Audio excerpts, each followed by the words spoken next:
RDX reports, debates, exclusives. நிகழ்வுகளை முழுமையாகவும் நுட்பமாகவும் அரசியல் சார்பற்று வழங்குகிறது RDX.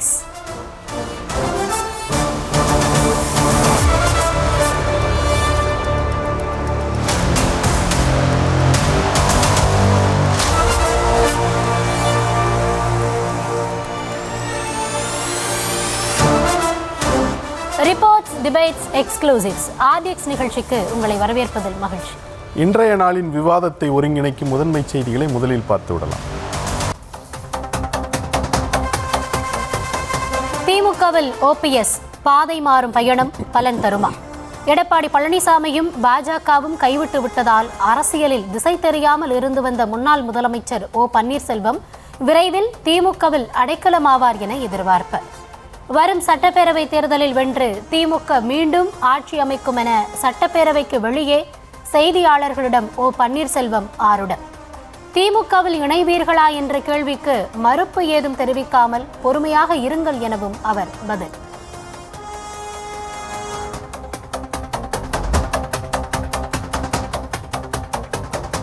விஜயை மிரட்டுகிறதா பாஜக? பாஜகவை பெரிய அளவில் விமர்சிக்காமல் இருக்கும் விஜய் மீது சந்தேகத்தை எழுப்பும் எதிர்க்கட்சிகள். முதல் மாநாட்டிலேயே பாஜகவை கொள்கை எதிரி என பிரகடனப்படுத்திவிட்டு மதவாத சக்தியுடன் கூட்டணி இல்லை என்று துணிச்சலாக அறிவித்த விஜய் மீதான இத்தகைய சந்தேகம் ஏற்றுக்கொள்ளவே முடியாது என தாவேகாவினர் பதில். CBI விசாரணை, ஜனநாயகன் சென்சார் விவகாரம் உள்ளிட்டவை மூலம் அழுத்தம் கொடுத்தும் பாஜக எதிர்ப்பில் விஜய் உறுதியாக இருப்பதாகவும் அருண்ராஜ் விளக்கம்.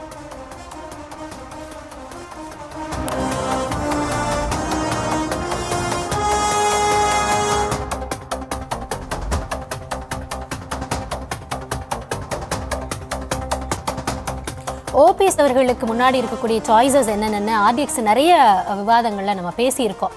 ஆனால் அவர் திமுக பக்கம் போவதற்கான வாய்ப்புகள் போனால் என்ன விமர்சனங்கள் இருக்கும் அப்படின்ற பார்வையெல்லாம் இருக்கிறப்போ திடீர்னு ஒரு சந்திப்பு, அதனை ஒட்டி அவருடைய நகர்வு என்னவா இருக்கும் அப்படின்றதுல இன்னைக்கு RDX முதல் தலைப்படுத்திருக்கோம்.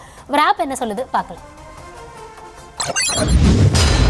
சட்டப்பேரவை தேர்தலில் மீண்டும் வென்று திமுக ஆட்சியமைக்க வாய்ப்புள்ளது என முன்னாள் முதலமைச்சர் O பன்னீர்செல்வம் தெரிவித்திருக்கிறார். முன்னதாக 5 ஆண்டு கால ஆட்சியை நிறைவு செய்ய உள்ள முதலமைச்சர் MK ஸ்டாலினை சட்டப்பேரவை வளாகத்தில் சந்தித்து வாழ்த்தும் தெரிவித்திருக்கிறார்.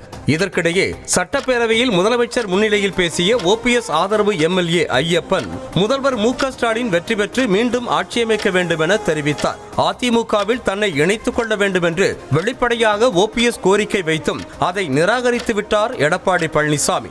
பாஜகவாவது தனக்கு துணை புரியும் என்று OPS எதிர்பார்த்து காத்துக் கொண்டிருந்த நிலையில் அவருக்கு ஏமாற்றமே எஞ்சியது.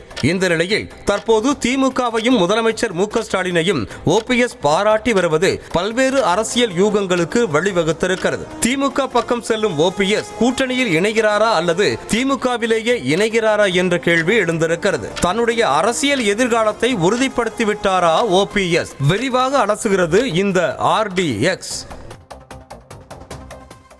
ஏழை தாய்மார்களின் கண்ணீரை துடைப்பதற்காகவே வாழ்ந்தவர் புரட்சி தலைவர் எம்ஜிஆர் அவர்கள். மாண்புமிகு அமித்ஷாஜி அவர்கள் இல்லாமல் இது ஒன்றுமே நடைபெறாது. அரசியலில் நிரந்தரமா நண்பர்களும் பகைவர்களும் கிடையாது. அரசியல் எதுவும் நடக்கலாம். கனி தானாக பழுக்க வேண்டும். பழனிசாமி என்ற பெயரை சொல்வதற்கு நம்மளுக்கு வெட்கமாக இருக்கிறது. என்னுடைய அருமை அண்ணன் திரு எடப்பாடி பழனிசாமி அவர்கள் புரட்சி தலைவர் எம்ஜிஆர் ஆசியோடும் புரட்சி தலைவி அம்மா ஆசியோடும் ஸ்டாலின் அவர்கள் ஆட்சிக்கு வரக்கூடிய வாய்ப்பு திராவிட முன்னேற்ற கழகத்துக்கு இருக்கிறது. எரிமலையாக வெடித்து தமிழகத்தின் முதல்வராக தலைவர் MK ஸ்டாலின் அவர்கள் வர வேண்டும். திராவிட மாடல் 2.0 உங்கள் ஆதரவோடு தொடரும். அந்த முடிவிற்கு எங்களை நீங்கள் தள்ளிவிடாதீர்கள். அது என்னன்னு நீங்களே முடிவு செஞ்சீங்க. கண்ணீர் விட்டு அழுகின்ற ஒரு சூழலை அம்மாவுடைய ஆன்மா அவளை ஆட்சி படைச்சிட்டு இதையெல்லாம் கவலைப்படாதீங்க, நான் பார்த்துக்கிறேன். அனைத்து இந்திய அண்ணா முன்னேற்ற மாபெரும் வெற்றி அடையும். ஆட்சிக்கு வரக்கூடிய வாய்ப்பு திராவிட முன்னேற்ற கழகத்துக்கு இருக்கிறது. எங்கிருந்தாலும் வாழ்க.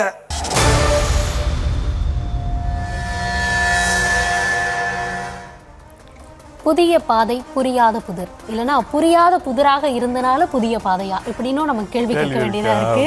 ஒரு வீடு இருவாசல் நிலம் கூட படம் வந்து அதையும் சேர்த்தே போட்டு விட்டுருக்கலாம். இல்ல சிச்சுவேஷனுக்கு என்னென்ன பொருந்துமோ நம்ம டீம் அப்பப்போ அதெல்லாம் போடதான் செய்யறாங்க. ஸோ ஃபர்ஸ்ட் பிக் கொஸ்டின்,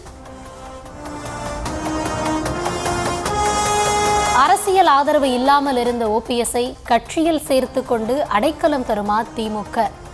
ஏன்? ஒரே கேள்வியில ரெண்டு கேள்விகள் இருக்கு. ஸோ அதுக்கு வந்து ஒரு பைட் இருக்கு, பார்த்துடலாம். வருகின்ற தேர்தலில் மீண்டும் வெற்றி பெற்று தமிழகத்தின் முதல்வராக நமது மாண்புமிகு தலைவர் மு.க. ஸ்டாலின் அவர்கள் வர வேண்டும் என்று புரட்சி தலைவர் எம்ஜிஆர் ஆசியோடும் புரட்சி தலைவி அம்மா ஆசியோடும் மீண்டும் மீண்டும் வர வேண்டும் என்று இந்த நேரத்தில் நான் அவர்களை வாழ்த்தி எங்கள் அண்ணன் ஓபிஎஸ் அவர்களின் வாழ்த்துக்களோடு நான் நன்றி கூறி எனது தொகுதி மக்களுக்கு நன்றி கூறி விடைபெறுகிறேன். நன்றி, வணக்கம். எப்படி சார் இப்படி? இல்ல எனக்கு புரியல, எப்படி இப்படி? அவர் பேசும்போது சிஎம் சிரிச்சத அவர் பேசினதெல்லாம் கூட அதை தாண்டி அங்க ஓவர்டேக்கா ஒரு ரியாக்ஷன் அந்த டீம் கரெக்டா கேப்சர் பண்ணி அவர் சிரிச்சாரு பாத்தீங்களா? அதுக்கு என்ன அர்த்தம்னா, இத சட்னினா இட்லி கூட நம்பாதியா அப்படின்றது அந்த சிரிப்புக்கு அர்த்தம். என்னையா ரொம்ப ஓவரா போறீங்கன்றது போலதான். இப்ப நியூட்டன் ஒரு உலகம் போற்றும் அறிவியல் மேதை இருந்தாரு, இயற்பியல்ல புரட்சி நிகழ்த்தியவர்.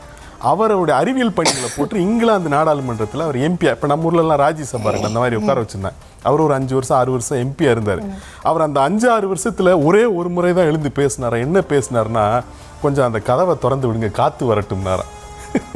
ஐயப்பன் ஒரு எம்எல்ஏ இருந்திருக்கிறாரு, அவர் 5 வருஷமா எம்எல்ஏவா இருந்திருக்கிறாரு. ஆஹா, இன்னைக்கு எப்பேற்பட்ட ஒரு முத்த உதித்திருக்கிறாரு பாருங்க அப்படின்ற மாதிரி. யார் யார் ஆசியுடன் மாண்புமிகு தலைவர் மு.க. ஸ்டாலின், மாண்புமிகு தலைவர் மு.க. ஸ்டாலின் திரும்ப திரும்ப வாய்கள் இதே இது வந்து அந்த பெயரை சொல்லி முடிப்பதற்கே 1 நிமிடம் ஆகும். அந்த அளவிற்கு அடைமொழிகள் எல்லாம் வைத்து உச்சரித்து அந்த வாயால எப்படி சொல்ல முடியும் அப்படின்னு மக்கள் நினைக்கலாம். ஆனா அரசியல் அதுதானே தர்மம், அதுதானே அந்த நேரத்து நியாயம் மாதிரி இருக்கு. இவரு ஓ பன்னீர்செல்வத்தை பொறுத்தவரையில முன்ன அவர் இந்த தர்ம யுத்தம் தொடங்கினதுக்கு அப்புறம் எப்ப கேட்டீங்கன்னாலும் ஒரே பதில் தான், தர்மத்தின் வாழ்வுதனை சூதுகவும் மறுபடியும் தர்மம் வெல்லும். இதையே சொல்லிட்டு அலைஞ்சார் கொஞ்ச நாள். இப்ப நீங்க எதை கேட்டீங்கன்னாலும் கொஞ்ச நாள் தை பிறந்தா வழி பிறக்க, தை பிறந்தா வழி பிறக்கும்னு கொஞ்ச நாள் சொல்லிட்டு அலைஞ்சார். இப்ப எதை கேட்டீங்கன்னாலும் பொறுத்திருந்து பாருங்கள், பொறுத்திருந்து பாருங்கள். இதுதான் இவருடைய அரசியல்ங்கிறது. தர்மத்தின் வாழ்வுதனை சூதுகப்பும்னு யாருக்கு எதிராக அவர் சொன்னாரு?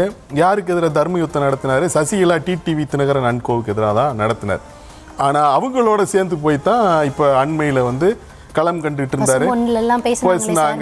கைகோர்த்தாங்க. அன்னைக்கு என்ன ஒரு உறுதிமொழி எடுத்தாங்க, இந்த திமுக ஆட்சியை ஆட்சியிலிருந்து நாங்க அகற்றுவோம், அதற்காக இணைந்து செயல்படுவோம் அப்படின்னு ஒலித்த குரல்கள் இன்றைக்கு மாறாக ஒலிக்கிறது. அப்போ இவங்களுடைய நிலைப்பாட்டில் ஒரு கேள்வி வருது. என்னதான் நீங்க அரசியல் செய்யறீங்கனாலும், என்னதான் கூட்டணிகள் மாற்றி அமைக்கப்படுது அப்படின்னாலும், ஒருத்தருடைய நிலைப்பாடு, அதிலும் நீங்க தமிழகத்துல எந்த தரப்புல இருந்து எத்தனை முறை முதலமைச்சர் ஆக்கப்பட்டீங்க, உங்களை தமிழக மக்கள் எப்படி பார்த்திருந்தாங்க, அந்த கட்சி உங்களை எப்படி பார்த்திருந்தது, அப்போ அவங்க உங்கள் பால் வைத்த அந்த குற்றச்சாட்டுகள் எல்லாம் இன்னைக்கு உண்மையாயிடுச்சு தானே. என்ன சொன்னாங்க, இவரு இங்க இருந்துட்டு திமுகவுக்கு வேலை பார்க்கிறாரு, திமுக ஆதரவுல செயல்படுறாரு, இந்த குற்றச்சாட்டுகள் தானே வைக்கப்பட்டது. சமீபத்தில் தினகரன் அவர்கள் கூட பேசியிருந்தாரு, நாங்க எல்லாரும் ஒன்றிணைந்து அம்மாவினுடைய ஆட்சி அமைக்க பாடுபடுறோம், ஆனா ஓபிஎஸ் நிலைப்பாடு என்னவாக இருக்கிறதோ அதன் மூலமாக அவருடைய முகத்திரை கிழிக்கப்படும் அப்படின்னாரு. இன்னைக்கு அதானே நடந்துருச்சு.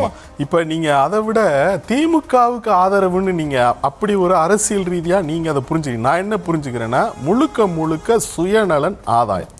இது 2 தான் இவங்களை இயக்குகிறது. என்னன்னா சுயநலன் ஆதாயம், சொத்து சேர்க்கணும், சேர்த்த சொத்தை காப்பாற்றணும், அதுக்குத்தான் இவங்க அரசியல் இருக்கிறாங்களே ஒழிய, அதுக்குத்தான் அரசியல் துடிக்கிறாங்களே ஒழிய மக்களுக்காக நன்மை செய்ய வேண்டும் என்பது இவர்களுடைய நோக்கம் அல்ல. வரலாறு வந்து பார்த்தீங்கன்னா உங்களுக்கு ஒரு முறை தான் வாய்ப்பை வழங்கும். அது ஓ பன்னீர்செல்வத்துக்கு வரலாறு வந்து அந்த வாய்ப்பை வந்து தட்டில் வைத்து வழங்கியது. எப்பனா இவர் தர்ம யுத்தம் தொடங்குறேன்னு சொன்னதுக்கு அப்புறம் இவருடைய அரசியல் வாழ்வில் அது ஒரு மிகப்பெரிய ஏற்றம். அது அவருடைய கிராஃப் எங்கே போயிடுச்சு, அவ்வளவு ஆதரவு, தொலைக்காட்சியெல்லாம் அவர் வீட்டு வாசல் எல்லாரும் அன்னைக்கு ஓபிஎஸ் பார்த்த பார்வை இருக்கு இல்லையா, என்ன இவர் எப்படி பண்ணிட்டாங்க. ஏன்னா அது வரைக்கும் அதாவது அதிமுக ஓபிஎஸ் எப்படி ப்ரொஜெக்ட் பண்ணியிருந்தாங்க அப்படின்ற ஒரு மிச்சர் பன்னீர்செல்வம்ங்க, அவருக்கு பேரே மிச்சர் பன்னீர்செல்வம். ஆனா அவர் வந்து பாத்தீங்கன்னா கிட்டத்தட்ட புரட்சி தலைவர் ரேஞ்சுக்கு போயிட்டார் அந்த தர்ம யுத்தத்துக்கு பிறகு. அவ்வளவு ஆதரவு தொலைக்காட்சியில் அவர் வீட்டு வாசலில் வந்து அவருடைய பேட்டிக்காக நின்று அவர் என்ன சொல்றாருன்னு காத்துட்டு இருந்தார். ஆனா அந்த ஓ பன்னீர்செல்வம் அந்த வாய்ப்பை பயன்படுத்திக்கிட்டாருன்னா பயன்படுத்திக்கல. ஏன்னா அவருடைய நோக்கம் அது கிடையாது. ஏற்கனவே சேர்த்திருக்கிற சொத்துக்கள் எல்லாம் காப்பாற்றணும்ல, இன்னும் புதுசா சேர்க்கணும்ல. இந்த ஒன்றை தவிர வேறு எந்த நோக்கமும் இல்லாதவர்கள்ங்கிறது இது ஒரு குற்றச்சாட்டு. இந்த குற்றச்சாட்டு உண்மையோ என்று நினைக்கும் அளவுக்கு தான் இவங்களுடைய அரசியல் பாதை இருக்கிறது. அதாவது எடப்பாடி பேரை சொல்றதுக்கே வெக்கமா இருக்கு மேடையில். அப்புறம் 2-3 நாள் கழிச்சு, ஒரு வாரம் கழிச்சு அண்ணன் எடப்பாடி பழனிசாமி, அதே திருவாய் தானா, அது எடப்பாடி பழனிசாமி பேரை சொல்றதுக்கு வெக்கமா இருக்குன்னு சொன்ன அதே திருவாய் தான் அண்ணன் திரு எடப்பாடி பழனிசாமின்னு சொல்லுதா. இனிமேல் திமுகவோட கூட்டணி அமைச்சா இல்லை திமுகவோட சேர்ந்ததுக்கு அப்புறம் அந்த எடப்பாடி பழனிசாமி அந்த வாய் என்னென்ன பேசும் நமக்கு தெரியவில்லை. என்னன்னா இந்த கட்சிகள் தான் இன்றைய அரசியல் நிலவரத்தை நமக்கு அம்பலப்படுத்துறது தான். இந்த கட்சிகள் எத்தன்மை வாய்ந்தவன். இப்ப நீங்க கேள்விக்குள்ள நம்ம போயிடுவோம். அதாவது அடைக்கலம் தருமா திமுக அப்படின்னு நீங்க கேட்குறீங்க. அந்த அடைக்கலம்ங்கிற வார்த்தையில தான் எல்லாமே இருக்கு. அதாவது சம மதிப்போட எனக்கு இவ்வளவு வாக்குகள் இருக்கு, இத்தனை இடங்கள் கொடுங்க என்று கேட்டு பேச்சுவார்த்தை நடத்தி அவர் அங்க போய் சேர முடியாது. அடைக்கலம் யாருக்கு தருவாங்க? இல்ல சார், இதுக்கு முன்னாடி நம்ம பேசியிருக்கோம். ஓபிஎஸ் முன்னாடி என்னென்ன சாய்ஸஸ் இருக்கு அப்படின்றப்ப, ஒன்று எடப்பாடி ஏற்றுக்கொண்டால் அவருக்கு அங்க இடம், இல்ல பாஜக கூட்டணியில இடமளித்தால் அவருக்கு அங்க இடம், தாவேகா ஏற்றுக்கொண்டால் அவருக்கு இடம், இப்போ திமுகவும் அடைக்கலம் கொடுத்தால் இடம். சோ அப்ப எந்த ஸ்டேட்டஸ்ல அவர் இறங்கி நிக்கிறாரு அப்படின்றத நம்ம பார்க்கிறோம். இன்னொரு விஷயம், அவர் இங்க இருந்து மோடி சந்திப்பிற்காக எழுதின கடிதங்கள், அது தொடர்பாக வெளியே வந்தது, அதுல இடம்பெற்றிருந்த அந்த வாக்கியங்கள், இது எல்லாமே ஓபிஎஸ்ஐ மற்ற கட்சிகளோ இல்லை அவர் சார்ந்திருந்த இயக்கங்களோ என்ன மாதிரி பார்த்தாங்க, எப்படி அவர் நடந்து கொண்டார், இது எல்லாமே அப்பட்டமா பொதுமக்களுக்கு காண்பித்து விட்டது. என்னன்னா நீங்க சொல்ற மாதிரி அந்த தர்மயுத்தம் நடத்துறப்ப அன்னைக்கு ஓபிஎஸ்ஐ நம்பி அவரோட போனவங்க எத்தனை பேர்? மீண்டும் அவர் வந்ததற்கு பிறகு அவர் அவங்களுக்கு என்ன செஞ்சாருன்னு ஒண்ணு இருக்குல்ல. நீங்க கட்சியில உங்களுக்கான அந்த கட்சியில என்ன பொறுப்பு, ஆட்சியில என்ன பொறுப்புன்றதை வாங்கிக்கிட்டீங்க. உங்களை நம்பி வந்தவர்கள் என்ன ஆனாங்க, அதற்கப்புறம் அவங்களுக்கான வாய்ப்புகளை நீங்க உருவாக்கி கொடுத்தீங்க. கடைசியில பண்ருட்டி ராமச்சந்திரன் விட்டு போயிட்டாரு. அவர் இந்த மாதிரி ஒரு முடிவை இவர் எடுத்துருவாருன்னு நினைச்சுதான் அவர் இத்தனை வயதிலும் கூட ஒரு கட்சி துவங்கிட்டு போயிட்டாருன்னு நான் நினைக்கிறேன். அமித்ஷா மோடி கைவிட்டு விட்டார்கள். அவர்களது கடைக்கண் பார்வைக்காக ஏங்கி கிடந்தார் ஓ பன்னீர்செல்வம், கைவிட்டு விட்டார்கள். எடப்பாடி அண்ணன் திரு எடப்பாடி பழனிசாமியையும் கைவிட்டு விட்டார். டிடிவி சாரும் கைவிட்டு விட்டார். ஏன்னா டிடிவி சார் அங்கே போய் என்ன செய்ய முடியும்? எடப்பாடி பழனிசாமியோட பேசி இவரை சேர்த்துக்கங்கன்னா சொல்ல முடியும். டிடிவி சாரும் கைவிட்டு விட்டார். தாவேகாவில் செங்கோட்டையனும் கைவிட்டு விட்டாரோன்னு எனக்கு ஒரு சந்தேகங்க. ஏன்னா இப்போ செங்கோட்டையன் வந்து பேசுறாரு, அவர் பேட்டி கொடுக்கும்போது என்னன்னா கூட்டணிக்கு கட்சிகள் வருமானு கேட்குறாங்க. வரும், ஆனால் யார் யாருன்னு வெளிப்படையாக சொல்லக்கூடாது, அது சொன்னால் அதில் தடங்கள் ஏற்பட்டுருது, தடைகள் ஏற்பட்டுருது அப்படின்னு அவர் சொல்றாரு. இந்த ஓ பன்னீர்செல்வத்தை அவர் சேர்த்து சொல்றாரா இல்லையான்னு தெரியல. இவர் இன்னைக்கு திமுகவுக்கு போயிருக்கிறத பார்த்தா செங்கோட்டையன் அவர் கைவிட்டு விட்டாரேன்றதான் நமக்கு தெரியுது. அப்போ எல்லோராலும் கைவிடப்பட்டு கடைசியில் கூட இருந்த பண்ருட்டி ராமச்சந்திரன் என்ன பண்ணிட்டாரு, அதிமுக தொண்டர் உரிமை மீட்பு கழகம்னு ஒன்று வச்சிருந்தாரு பாருங்க, அதுல இருந்த காஞ்சிபுரம் நிர்வாகிகள்லாம் கூண்டோட சேர்த்துக்கிட்டு அவர் தனி கட்சி தொடங்கி போயிட்டார். அப்ப ஏதிலியாக, அரசியலில் ஏதுமற்றவராக, ஒரு நிற்கதியாக அவர் நிற்கிறார். ஆனா இன்னமும் கூட போய் அவர் முதலமைச்சரை பார்க்கக்கூடிய அவருக்கு செல்வாக்கு இருக்கு. ஏன்னா நீங்க ஏன்னு ஒரு கேள்வி கேட்டிருக்கீங்க. திமுக அடைக்கலம் தருமானா அடைக்கலம் தரும், அடைக்கலம் அது தரும். ஏன்னா ஏதிலிகளுக்கும் அபலைகளுக்கும் அடைக்கலம் தருகிற வழக்கம் உண்டு. இவர் அரசியலில் ஏதிலியும் அபலையுமாக மாறி இருக்கிறார் ஓ பன்னீர்செல்வம், அவருக்கு அடைக்கலம் தருவாங்க ஏன் அப்படிங்கிற அந்த கேள்வி இருக்குல்ல. இன்னும் போய் ஒரு முதலமைச்சரை அவர் பார்க்க முடிகிறது. முதலமைச்சர் அவர் இப்போ பார்க்குறாரு, அவருடைய எம்எல்ஏவும் பேசுறாங்க என்றால் என்ன காரணம் அப்படிங்கிறதா இருக்கு. என்ன உங்களுடைய ஒரே ஒரு துருப்பு சீட்டுனா தென் மாவட்டங்களில் முக்குளத்தோர் வாக்குகளுங்க. இல்லை என்ன தெரிஞ்ச நான் என்னோட ஒப்பீனியன்ல ஏடிஎம்கேல இதே கேள்வி நீங்க வைங்கல. அதிமுக பிரிந்து கிடைக்கிறது அப்படின்னா அவங்க ஒவ்வொரு முறையும் சொல்றது அதிமுகலாம் பிரிஞ்சு இல்லைங்க, ஒருத்தர் 2 பேரை நாங்கள் வெளியே அனுப்பியிருக்கோம், அவங்க வந்து அதிமுக கிடையாது, அவங்களுடைய நிலைப்பாடு, அவங்களுடைய கொள்கை இது எல்லாமே அதிமுகவிற்கு விரோதமாக இருந்தது, அதனால நாங்கள் அவங்களை வெளியேற்றணும் அப்படின்றாங்க. அப்போ இன்னைக்கு இவருடைய செயல்பாடுகளும் பேச்சும் அதைத்தானே நிரூபிக்குது. அப்போ இவரை நம்பி, அதாவது யாரை சார் ஒருத்தவங்க நம்புவாங்க? அவரு தன்னை சார்ந்தவருக்கு, தன்னை சார்ந்த மக்களுக்கு, அவரை நம்பி வாக்களித்தவர்களுக்கு என்ன செஞ்சார், அதை நம்பி தானே அடுத்த முறை எடுப்பாங்க. இப்போ உங்களுடைய நிலைப்பாட்டில் ஒவ்வொரு முறையும் மாற்றம் இருக்கிறது. உங்களை சுற்றி இருந்த எம்எல்ஏக்களுக்கே நீங்கள் ஒன்றும் செய்யலை, உங்களை சுற்றி இருந்த உங்களை நம்பி அந்த சமூக மக்களுக்கு ஏதாவது செஞ்சுருக்கீங்களா? அப்போது மீண்டும் மீண்டும் இதை மட்டுமே காரணமாக வைத்து அவரை அந்த சமூகத்தின் ஆளாக முன்னிலைப்படுத்துவது எந்த வகையில் நியாயம் அப்படின்றது வரும்ல. இவர் அவங்களை பயன்படுத்தி கொண்டார்கள் அப்படின்றத நம்ம ஏற்றுக்கொள்ள முடியும். ஆனா அந்த மக்கள் மீண்டும் மீண்டும் அதற்கு இரையாவது எந்த வகையில நியாயம் அப்படின்றது அது ரொம்ப சரியான ஒரு கேள்விதான். என்னன்னா நான் வந்து நீங்க இப்படி சொல்றீங்க, நான் முன்ன ஒரு முறை இந்த 4 பேர் அணின்னு ஒரு பேச்சு வந்தப்ப ஜெயலலிதா காலத்திலும் ஒரு 4 பேர் அணி இருந்தது. 4 பேர் ஜெயலலிதாவுக்கு எதிராக போர்க்கொடி உயர்த்தினாங்க. அவங்கள தஞ்சை கூட்டத்தில் பேசும்போது ஜெயலலிதா சொன்னாங்க, நம்ம கூந்தல் அள்ளி முடிஞ்சுக்குவோம், அப்ப சில ரோமங்கள் வந்து உதிர்ந்துரும், நம்ம என்ன செய்ய முடியும் என்று உதிர்ந்த ரோமங்கள் என்று 4 பேரை எடப்பாடி பழனிசாமியை பொறுத்தவரையில் அவரும் இவர்களை கையாளுகிற முறை என்பது எப்படி ஜெயலலிதா அவர்களை அந்த கையாண்டார் அப்படித்தான் அவர் கையாளுகிறார். ஆனா சிக்கல் என்ன அப்படின்னீங்கன்னா, ஒரு அடையாளம், இது நம்ம ஊர்ல எல்லாமே அடையாள அரசியலா மாறி போயிடுச்சுங்க. எல்லாமே அடையாள ஐடென்டிட்டி பாலிடிக்ஸ் நம்ம சொல்ல எல்லாமே அடையாள அரசியல். அப்போ தென் மாவட்டங்கள்ல இருக்கிற முக்குளத்தோர் வாக்குகள் இது ஒரு மிக முக்கியமான ஒரு துருப்புச்சீட்டு. ஏன்னா கட்சிகளுக்கு அதிமுகவினுடைய மிகப்பெரிய பலம் எது அப்படின்னா தென் மாவட்டங்கள்ல முக்குளத்தோர் வாக்குகள். எம்ஜிஆர் காலத்திலும் சரி ஜெயலலிதா காலத்திலும் சரி அது ஒரு மறுக்க முடியாத ஒரு உண்மையாகிறது. ஆண்டிபட்டி உசிலம்பட்டி அவங்களுக்கு ரொம்ப பிரியம். தேவர் சிலைக்கு அவங்க வந்து தங்க கவசம் கொடுத்ததெல்லாம் அதான். இன்னும் ஒரு வகையில தான் அந்த சமூகத்தையே சேர்ந்தவர் என்பது போலதான் ஜெயலலிதா பேசிக் கொண்டிருந்தார் என்பதுதான் தெரியும். அவ்வளவு ஒரு பலமான ஒரு ஆதரவு தளமாக அது இருந்தது. ஆனா அந்த ஆதரவு தளம் இன்றைக்கு அதிமுகவுக்கு எம்ஜிஆர் காலத்திலும் ஜெயலலிதா காலத்திலும் போல இருக்கிறதா என்கிற ஒரு கேள்வி இருக்கு. அது இருக்கு இல்லைங்கிற முடிவுக்குள்ள நாம் போல அப்படி ஒரு கேள்வி இருக்கு. அப்போ அதை சரி கட்ட வேண்டும் என்கிற வேட்கை வந்து அதிமுகவுக்கு இருக்கு. அந்த வேட்கையினுடைய விளைவாகத்தான் டிடிவி தினகரன் அவங்க உள்ள சேர்த்திருக்கிறாங்க. டிடிவி தினகரன் ஒரு கட்சி தொடங்கிட்டார், அந்த கட்சியை கூட்டணிக்குள்ள சேர்த்திருக்கிறார். ஏன் எடப்பாடி பழனிசாமி அதை ஒத்துக்கொள்கிறார், டிடிவி தினகரனை ஏன் சேர்க்க ஒத்துக்கொள்கிறார்னா அவர் கட்சிக்கு உரிமை கோரல இல்ல. ஆனா இந்த அரித்மெட்டிக்ஸ் இருக்கு. இப்போ நயினார் நாகேந்திரனை பாஜக ஏன் வந்து மாநில தலைவரா மாத்துச்சுன்னா அதே தென் மாவட்டங்களில் முக்குளத்தோர் வாக்குகள் தான். ஏன்னா அவங்களும் நின்று காட்டியிருக்காங்க, 1 லட்சம் வாக்குகள்லாம் வித்தியாசத்துல அவங்க வாங்கியிருக்கிறத நம்ம பார்க்கணும். அப்போ இந்த முக்குளத்தோர் வாக்குகள்னு வரும் பொழுது இந்த முக்குளத்தோர் வாக்குகளை சசிகலாவும் ஓ பன்னீர்செல்வமும் என்ன செய்வார்கள், அது ஒரு கேள்வி இருக்கு. இந்த 2 பேரும் அதிமுகவிலிருந்து கலற்றி விடப்படும் பொழுது தேர்தல் வரைக்குமே அவர்கள் சேர்த்துக் கொள்ளப்பட மாட்டார்கள் என்று எடப்பாடி பழனிசாமி சொல்லிவிட்டால் அது அந்த முக்குளத்தோர் வாக்கு வங்கியின் மீது எத்தகைய தாக்கத்தை ஏற்படுத்தும்? இப்படி ஒரு கேள்வி இருக்கு. இந்த கேள்விக்கான விட உங்களுக்கு தேர்தலில் தெரிஞ்சிட போது இவங்க என்ன செய்ய போறாங்க. ஆனா இவங்க மட்டுமே முக்குளத்தோர் அந்த சமூகத்தை சார்ந்த முகங்களாக நம்ம காண்பிக்கிறோம் அப்படின்னு எனக்கு ஒரு கேள்வி இருக்கு. ஏன்னா அதிமுகல இன்னும் பிற உறுப்பினர்கள் இருக்காங்க, அவங்களும் அதே சமூகத்தை சேர்ந்தவங்களா இருக்காங்க. அவங்களுக்கு எடப்பாடி முக்கியமான பொறுப்புகளையும் கொடுத்திருக்காரு, சட்டப்பேரவையிலையும் இருக்கு, கட்சிக்குள்ளேயும் இருக்கு. அப்போ இந்த பார்வை வந்து அந்த சமூகத்தையும் இவர் ஒதுக்கிட்டாரு அப்படின்னு நம்ம பார்க்க முடியாதுல்ல. ஏன்னா அந்த சமூகத்தை சேர்ந்தவங்க மற்றவங்களுக்கும் அதிமுக இடம் இருக்கு, அவங்களும் இருக்காங்க. ஏன்னா அவங்க அந்த கட்சியினுடைய கொள்கை கோட்பாடு, அந்த கட்சி என்ன கொள்கையின் அடிப்படையில் கட்டமைக்கப்பட்டதோ, எந்த ஆட்சி அமைக்கணும்னு நினைச்சாங்களோ அதன் அடிப்படையில் அவங்களுடைய செயல்பாடு இருக்கு. அதனால அவங்க மேல இவர் எந்த ஆக்ஷன் எடுக்கலையே. எடுத்தவங்க எல்லாம் இன்னைக்கு செயல்பாடு என்னன்னு பாக்குறப்போ எதிரணிக்கு அதாவது நீங்க சொல்ற மாதிரி எம்ஜிஆரும் ஜெயலலிதா அவர்களும் எதற்காக தங்களுடைய வாழ்க்கையை அர்ப்பணிச்சு அந்த கட்சியை நடத்தினாங்களோ அதற்கு நேர் எதிரான ஒரு நிலைப்பாடு. உங்களை எப்படியெல்லாம் நினைச்சு அவங்க புகழ்ந்து அந்த பொறுப்பை கொடுத்துட்டு போனாங்க. இன்னைக்கு அவர் இல்லாத காலத்தில் நீங்க கட்சிக்கு உரிமை கேட்டு சண்டை போடுறீங்களா? எவ்வளவு காலானாலும் பொறுப்பு கிடைக்குதோ கிடைக்கலையோ, வாய்ப்பு இருக்கோ இல்லையோ, நீங்க கடைசி வரை நின்று இருந்தீங்கன்னா அன்றைக்கு அந்த சமூக மக்கள் உங்களை ஒரு நம்பிக்கையான, ஒரு நியாயமான, ஒரு லாயல்ட்டி இருக்கக்கூடிய ஆளா பார்த்துருப்பாங்க. ஆனா இன்னைக்கு நீங்க எடுக்கக்கூடிய முடிவு, சப்போஸ் அவர் சேர்றாரு அப்படின்ற ஒரு அறிவிப்பு வந்தது அப்படின்னா இது எதை காண்பிக்கும்? அந்த மக்கள் சார்ந்த நலனை காண்பிக்குமா, இல்ல அவர் சார்ந்த அவருடைய பிள்ளையோட நலனை தான் முன் வச்சு போயிருக்காரு அப்படின்றத காமிக்குமா? ஒட்டுமொத்த நலனை பேணி பாதுகாக்கிறவரு என்னைக்கோ ஏதோ ஒரு நல்ல முடிவு எடுத்திருப்பார்ல. ஆனா எல்லாருமே சதறிட்டாங்கல்ல சார், யாருமே அங்க இல்ல. இப்ப இருக்கிறது ஓபிஎஸும் அவருடைய பிள்ளையும் தான். அப்ப அவங்களுக்கு மட்டும்தான் போய் சீட்டு கேட்கறதுக்கு நிக்கிறாரு. அப்போ அவரை நம்பி வந்தவங்க நிலைமை என்ன அப்படின்ற கேள்வியை நம்ம திரும்ப அதைத்தானே பேச வேண்டியதா இருக்கு. கண்டிப்பா இது வந்து நீங்க சீர்தூக்கி பாக்குறீங்க, நீங்க பரிசீலிக்கிறீங்க. எல்லாரும் அப்படிப்பட்ட ஒரு நிலையில் இருப்பார்கள் என்று நாம் சொல்ல முடியாது. கடந்த நாடாளுமன்ற தேர்தலில் ஓ பன்னீர்செல்வம், நயினார் நாகேந்திரன், டிடிவி தினகரன் இவங்கெல்லாம் சேர்ந்து நமக்கு ஒரு கணக்கு இருந்தது. அந்த கணக்கு வந்து அவர்களால் கணிசமான வாக்குகளை ஈர்க்க முடியும் என்று காட்டியது.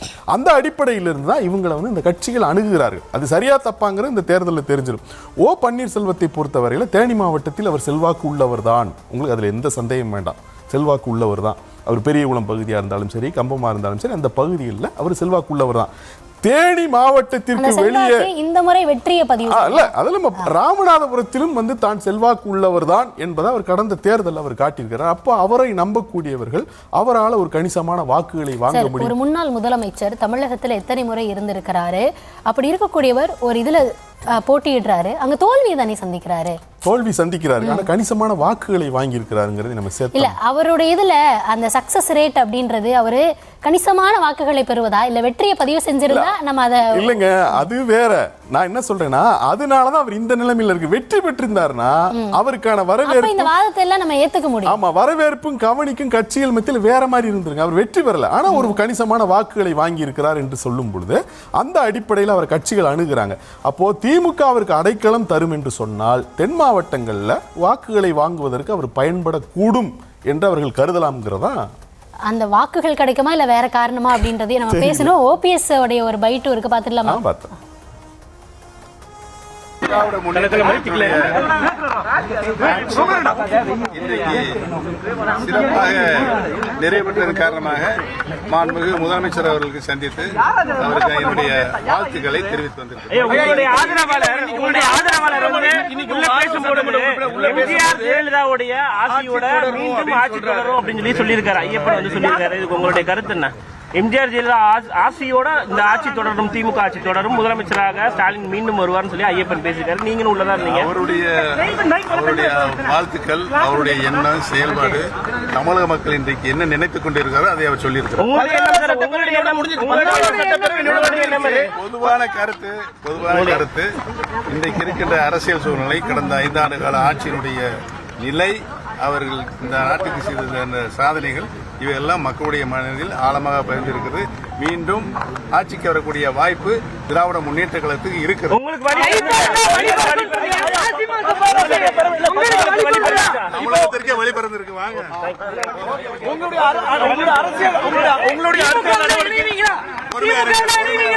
பொறுமையா இருக்கு.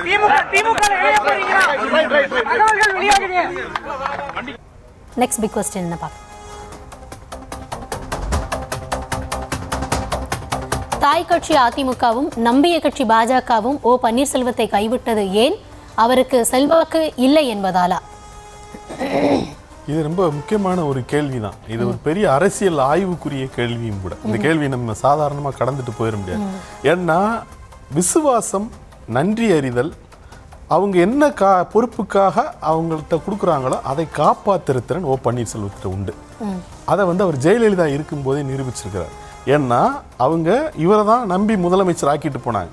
அவங்க எப்படி எதிர்பார்த்தாங்களோ அப்படி அதுக்கு அணுவளவும் இம்மியளவும் குறை வைக்காம நடந்து அவங்களுடைய நம்பிக்கை. அதுக்கு அதை தவிர அவருக்கு வேறு வாய்ப்பு இருந்திருக்குமா? இல்ல, அது வேற விஷயம். ஏன்னா நம்ம வரலாற்றில் பார்த்திருக்கோம், ஆட்சி அதிகாரத்தில் அமர்ந்தவர்கள் அமர்ந்ததன் பிறகு என்ன செய்வார்கள் என்று. நீங்க ஒண்ணு இல்ல, பீகார்ல மாஞ்சின்னு ஒருத்தரை வந்து இவர் நிதிஷ்குமார் உட்கார வச்சார். சும்மா கொஞ்ச நாளைக்கு மாஞ்சி தனி கட்சி தொடங்கிட்டு அவருக்கு எதிராகவே கிளம்பினார். இப்ப அவங்கள கூட்டணியில் இருக்கிறாங்க. அது போல ஜார்க்கண்ட் முக்தி மோர்ச்சா, அவர் வந்து அங்க ஒருத்தர் சொந்தக்காரர் ஒருத்தர் உட்கார வச்சார். யாரே உட்கார. அப்போ ஆட்சி அதிகாரத்தில் அமர்ந்ததன் பிறகு அவங்க எப்படி மாறுறாங்க, நீங்க விக்ரமாதித்யன் கதையில படிச்சிருக்கலாம் நீங்க. அது போன்ற நிலை தான் இருக்கிறது. ஆனா இவர் அப்படி நடந்து கொண்டவர்கள். ஜெயலலிதாவினுடைய 100 விழுக்காடு நம்பிக்கையை பெற்றவர். அது ஒன்று. அதே போல வந்து பாத்தீங்கன்னா நன்றி அறிதல், விசுவாசம்ங்கிறத இவரை போல யாருமே காட்ட முடியாது. அது ஜெயலலிதா கிட்ட அவர் காட்டிய நன்றி அறிதல் விசுவாசமாக இருந்தாலும் சரி, பிரதமர் மோடி அமித்ஷாவிடம் அவர் காட்டுகின்ற நன்றி அறிதல் விசுவாசமாக இருந்தாலும் சரி, ஆனாலும் கூட அவரை காட்ட போகிற அந்த விசுவாசமும் இருக்குல்ல, தெரியல நமக்கு. ஆனால் ஏன் அவரை கைவிட்டு விட்டார்கள், என்ன நேர்ந்தது? ஓ பன்னீர்செல்வத்துக்கு குறைந்தபட்சம் தேனி மாவட்டத்திலும் ராமநாதபுரம் மாவட்டத்திலாவது செல்வாக்கு இருக்கு என்று சொல்லும் பொழுது ஏன் அவரை வந்து கைவிட்டார்கள்? இந்த கேள்வியில தான் அந்த சூட்சுமம் இருக்கு. என்ன அப்படின்னா, ஓ பன்னீர்செல்வத்தை பொறுத்தவரையில கட்சிக்குள் மீண்டும் வந்து அந்த கட்சி தலைமையை கைப்பற்றக்கூடியவர் அல்லது கைப்பற்றுவதற்காக யோசிக்கக்கூடியவர் அல்லது அதற்காக வேறு ஏதேனும் வேலைகளை செய்யக்கூடியவர் என்று எடப்பாடி பழனிசாமி உறுதியா நம்புறார். அவரை எக்காரணம் கொண்டும் கட்சியில் சேர்க்க முடியாது என்று அவர் சொல்வதற்கு காரணம் என்னன்னா, இவர் ஒரு போட்டி தலைமையாக உருவாகக்கூடிய அபாயம் எப்பொழுதும் உண்டு. அப்போ எடப்பாடி பழனிசாமி நோ சொல்லிட்டார். அந்த நோவை வந்து அவர் எந்த காரணத்தை கொண்டும் திரும்ப பெற மறுத்து விட்டார். பாஜகவும் எவ்வளவோ முயற்சி செய்து பார்த்திருக்கிறார்கள். ஆனால் எடப்பாடி பழனிசாமி அதற்கு ஏற்பு தெரிவிக்கவில்லை. அவர் அதை உறுதியாக நிராகரித்து விட்டதன் காரணமாக பாஜகவுக்கு வேறு வழி இல்லாமல் இவரை கைவிட்டு விட்டார்களோ என்ற ஒரு விடையை தவிர நமக்கு வேற என்ன இருக்கு சொல்லுங்க. இல்ல, நீங்க இப்போ நம்பிக்கை, விசுவாசம், அதற்கு பெயர் வந்து ஓபிஎஸ் அப்படின்றீங்க. ஆனா அது எது வரைக்கும் இருந்தது அப்படின்றத பார்த்தா நம்ம சொல்ற மாதிரி ஜெயலலிதா அவர்கள் இருந்தனால அவர் நம்பிக்கையோடு இருந்தாரா, இல்லை நம்பிக்கையோடு இருப்பதை தவிர அவருக்கு வேறு வாய்ப்பு இல்லையா அப்படின்ற கேள்வியை நான் கேட்குறேன். இன்னொன்று, போட்டி தலைமை அப்படின்றவங்க யாரு சார்? இல்ல அந்த இருங்க நான் இல்ல நீங்க கேக்குற கேள்வி மிக சரியான கேள்விங்க. இல்ல இன்னைக்கு இந்த இடத்துல எடப்பாடியை நீங்க ரிவர்ஸ் பண்ணி பாருங்களேன். இன்றைக்கு எடப்பாடி அவர்கள் எத்தனை பிரச்சனைகளை எதிர்கொள்கிறார், எத்தனை சச்சரவுகள் வந்தாலும் நின்று அதிமுக அதை அடுத்த முறை அம்மாவின் ஆட்சி அமைப்போம் அப்படின்னு அவங்க தொடர்ந்து குரல் எழுப்புறாங்க. இன்னைக்கு பெரும்பாலானவங்க அவரை இன்னைக்கு மேடைகள்லாம் பார்த்தீங்க அப்படின்னா ஒரு இவங்கெல்லாம் பேசி வளர்மதியை யாரோ பேசியிருந்தாங்கன்னு நினைக்கிறேன். ஒரு ஆண் வடிவில் நாங்கள் அம்மாவை பார்க்குறோம் அப்படின்லாம் கூட பேசியிருந்தாங்க. ஸோ கட்சியில் இருக்கக்கூடியவர்களை தன்பால் இழுத்து அடுத்த கட்சி ஆட்சி கொண்டு வரணும், அதற்கான பணிகளில் முழு மூச்சாக ஈடுபடுறாங்க. ஆனால் ஓபிஎஸ் அவர்களை பொறுத்த வரைக்கும் அரசியல் இவ்வளவு காலம் இருக்கிறார்ல, ஒரு சாணக்கியத்தனமாக ஒரு முடிவெடுக்க முடிந்ததா அவரால்? ஒரு முடிவெடுக்க முடியாத ஒரு சரியான நிலைப்பாட்டில் இல்லாதவரை எப்படி நம்ம தலைமையாக பார்க்க முடியும்? அதாவது அந்த இரு தலைமை இருந்தது, அதில் ஒழுங்காக செயல்பட முடியல அப்படின்னு சொன்னாங்களே. இன்றைக்கு அவங்க வைத்த வாதங்கள் எல்லாம் சரியாக இருக்குமோ அப்படின்ற கணிப்பில் நாமளும் கொஞ்சம் நகர்ந்து யோசிக்க வேண்டியதாக மாறுகிறது.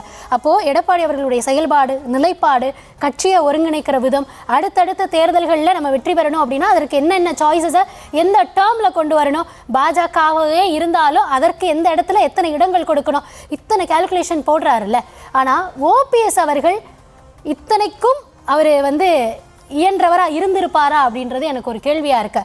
அதனால் அந்த போட்டி தலைமையாக அவர் உருவாவதற்கான வாய்ப்பே அங்கே இருந்திருக்காது அப்படின்னு தான் நான் நினைக்கிறேன். இன்னொன்று, தொடர்ந்து அவர் எதற்காக போராடிட்டு இருக்காரு களத்தில்?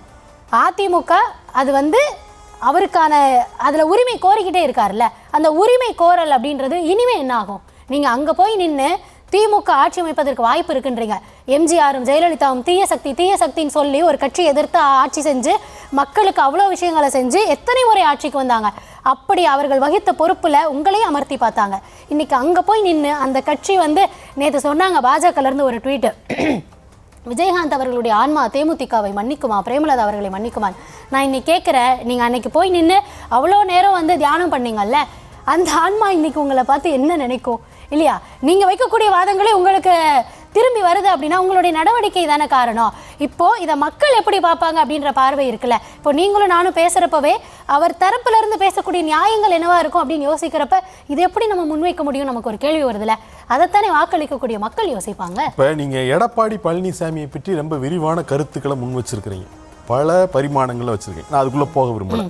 ஓர் அம்சம் என்னன்னா, அதிமுகவை தன்வசம் வைத்துக் கொள்வது, இவங்கெல்லாம் வரக்கூடாதுன்னா வரக்கூடாது என்கிற அந்த ரெண்டு நிலைப்பாடுகள் இருக்குல்ல, அதுல எடப்பாடி பழனிசாமியை போல இல்ல நான் முடிச்சுக்கிறேன். வரக்கூடாதுன்றதுக்கு அவர் சொல்ற நியாயம்னு ஒண்ணு இருக்குல்ல. ஒரு குடும்பத்தினுடைய கட்சியாக அதிமுக இருந்து வந்தது, அது இருக்கக்கூடாது அப்படின்னு நம்ம யாரை குறிப்பிடுறோமோ அவங்கள சொல்றாரு. இன்னொரு விஷயம், திமுகவுக்கு இவர் இங்கிருந்து செயல்படுகிறார் அப்படின்ற குற்றச்சாட்டு தான் ஓபிஎஸ் நோக்கி அன்னைக்கு வச்சாங்க. இன்னைக்கு அதை மெய்ப்பிக்கிற வகையில் அவருடைய நடவடிக்கை இருக்கு. அப்போ இதையெல்லாம் பார்க்குறப்ப அவர் அதிமுகவின் நலனுக்காக அதை செஞ்சாரா, அதிமுகவின் தொண்டனாக அதை செஞ்சாரா, இல்லை அவருடைய நலனுக்காக செஞ்சாரா அப்படின்றப்போ நம்மளே அந்த லாஸ்ட் லைனை ஸ்ட்ரைக் அவுட் பண்ண வேண்டியிருக்குல்ல. இல்லை, இப்போ நீங்க எடப்பாடி பழனிசாமியினுடைய கருத்தை சொல்றீங்க, அதுவும் விவாதத்துக்கு உட்பட்டது. ஆனா இவங்களை உள்ள சேர்க்கக்கூடாதுங்கிறதுல அவர் உறுதியான நிலைப்பாடு கொண்டவராக, அது எந்த சந்தேகம் இல்லை. ஆனா ஓ பன்னீர்செல்வத்தை பொறுத்தவரையில் ஏன் அவர் திரும்ப திரும்ப முனைகிறார்? இப்போ நீங்கள் இவ்வளவு சொல்லிட்டீங்க, அவர் சேர்த்துக்கிறவே மாட்டேன்ட்டார். ஆனாலும் கூட ஏன் அவர் திரும்ப திரும்ப முனைகிறார் என்று சொன்னால், இந்த சந்தர்ப்பவாத அரசியலின் பச்சை படு கேவலத்தை ஓ பன்னீர்செல்வத்தை விட சிறப்பாக புரிந்து கொண்டவர்கள் யாரும் இல்லை. ஏன் அதை சொல்கிறேன்னா, நான் முன்னே ஒரு முறை பேசும்போது சொன்னேன், புரட்சி என்று ஒன்று உண்டு, அரண்மனை புரட்சி என்று ஒன்று உண்டு, கேபினெட் என்று ஒன்று உண்டு, கிச்சன் கேபினெட் என்று உண்டு. புரட்சி மூலமாக அரியணையை கைப்பற்றியவர்கள் இருக்கிறார்கள், ஆட்சி அதிகாரத்திற்கு வந்தவர்கள் இருக்கிறார்கள். அரண்மனை புரட்சி மூலமாகவும் அதிகாரத்திற்கு வந்தவர்கள் இருக்கிறார். இதை அவர் கண்கூடா பார்த்தவர். அதே போலதான் கேபினெட்னு ஒன்று இருக்க, கிச்சன் கேபினெட் என்று ஒன்று முடிவெடுத்துக் கொண்டு இதையெல்லாம் அவர் கண்கூடாக பார்த்தவர். இந்த அதிகாரங்களில் இருக்கக்கூடிய சக்திகளுடைய இசைவை பெற்று நாம் தலைமை பொறுப்புக்கு வந்துவிட்டால் அதை அப்படியே ஓட்டலாம் என்பதை அவர் கண்கூடாக பார்த்தவர். அந்த நம்பிக்கையிலிருந்து தான் அவர் திரும்ப திரும்ப முனைகிறார். இப்போ நீங்க இல்லப்பா முடிச்சுக்கிறேன். அதாவது அதிமுக தொண்டர்களை திரட்டி நான் தான் அதிமுக என்று நிரூபிக்கிற முயற்சியில ஓ பன்னீர்செல்வம் இறங்கி இருக்காரா? இது வரைக்கும் இல்ல. பாருங்க, 1.5 கோடி தொண்டர்கள் 75 லட்சம் தொண்டர்கள் இருக்காங்க பாருங்க என்று என்றைக்காவது ஒரு பட்டியல் கொடுத்திருக்காரா? இல்ல நான் ஒரு பெரிய போராட்டம், அரசையே பணிய வைக்கிற போராட்டம், நான் தான் அதிமுக என்கிற காட்டுகிற வகையில் ஒரு போராட்டத்தை நடத்தியிருக்காரா? இல்ல. ஏன் செய்யலன்னா, அவர் மக்கள் தலைவர் அல்ல, புரட்சியின் மூலம் அதிகாரத்திற்கு வருகிறவர் அல்ல, கேபினெட் மூலம் முடிவெடுக்கிறவர் அல்ல. மாறாக இந்த கொள்ளைப்புற வழிகளை நாடுபவர். அந்த கொள்ளைப்புற வழிகள் வெற்றி தரும் என்பதை அவர் ருசி கண்டவர். அப்போ என்ன நினைக்கிறாருன்னா, எப்படியாவது முட்டி முனைந்து அதிமுகவிற்குள் நுழைந்து விட்டால் போதும், அதுக்கப்புறம் உள்ள போய் பார்த்துக்கலாம் என்கிற ஒரு கணக்கு அவருக்கு இருக்கக்கூடும் என்கிற அந்த ஒற்றை காரணத்தினால்தான் தான் எடப்பாடி பழனிசாமி இவரை அதிமுகவிற்குள் சேர்க்கவே முடியாது என்கிறார். நான் பேச வேண்டிய இதெல்லாம் நீங்க பேசிட்டனால அடுத்து பண்ருட்டி ராமச்சந்திரன் பேசியிருக்காரு, பார்த்துடலாம். அது அந்த அத்தியாயம் முடிந்தது. That chapter is over. OPS chapter. தொடர்ந்து அவருடைய இக்கட்டான சூழ்நிலைகள்ல கூட இருந்தீங்க. இப்ப தேர்தல்ங்கிறது முக்கியமான நேரம். அப்ப அவர் இல்லையா? அதாவது அரசியல் என்பது ஒருவருக்காக அல்ல, அரசியல் என்பது மக்களுக்காக. ஆக ஒருவர் என்ன ஆகிறார் என்பது முக்கியமல்ல, நாட்டு மக்கள் என்ன ஆகிறார்கள் என்பது முக்கியம். என்னை பொறுத்தவரையிலே நாடு இன்றைக்கு ஒரு முக்கியமான கட்டத்தில் இருக்கிறது. இந்த நேரத்திலே ஒரு நல்ல அரசியலை நாம் எடுத்து செல்ல வேண்டும். அதுதான் நம்முடைய கடமை.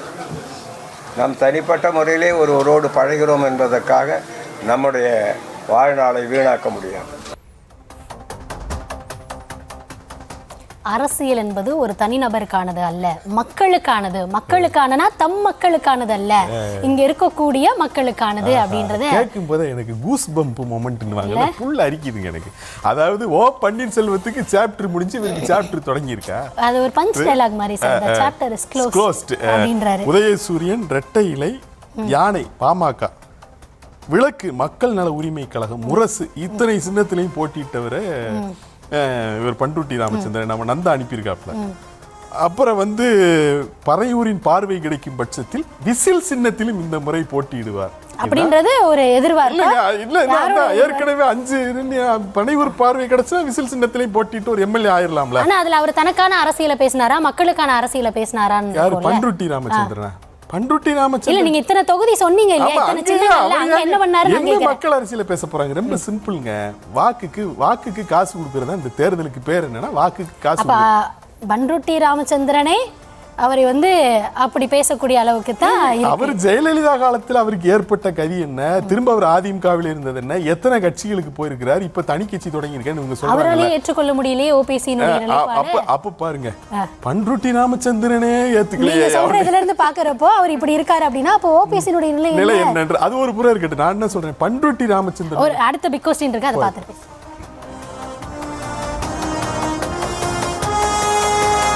ஓ பன்னீர்செல்வம் திமுகவில் இணைந்தால் யாருக்கு அரசியல் லாபம்? திமுகவுக்கா ஓ பன்னீர்செல்வத்துக்கா?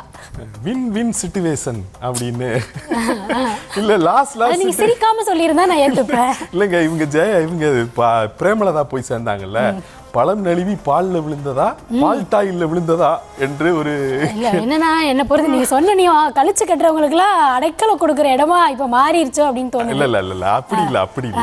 திமுக வந்து அரசியல் தேர்தல் கணக்குகளை மிகச்சரியா போடுறாங்க. அந்த கணக்கு தப்பவே தப்பாது. அந்த கணக்கை தப்ப வைக்கணும். அதனாலதான் சார் இது வரைக்கும் மக்கள் கன்சிக்யூட்டிவா உங்களுக்கு அதுதாங்க அந்த கணக்கு அதெல்லாமே கணக்கு தவறுன்னு அர்த்தம். அந்த கணக்கை தோற்கடிக்க மக்களால் மட்டும்தான் முடியும். மக்கள் இத்தனை முறையும் தோற்கடிச்சிருக்காங்க. அவங்களுக்கு மீண்டும் வாய்ப்பு வழங்கி இருக்கிறாங்க. 6 முறை அவங்க ஆட்சி பொறுப்புல இருந்திருக்காங்க. தமிழக மக்கள் மத்தியில் நீங்காத இடம் பிடித்த ஒரு கட்சி.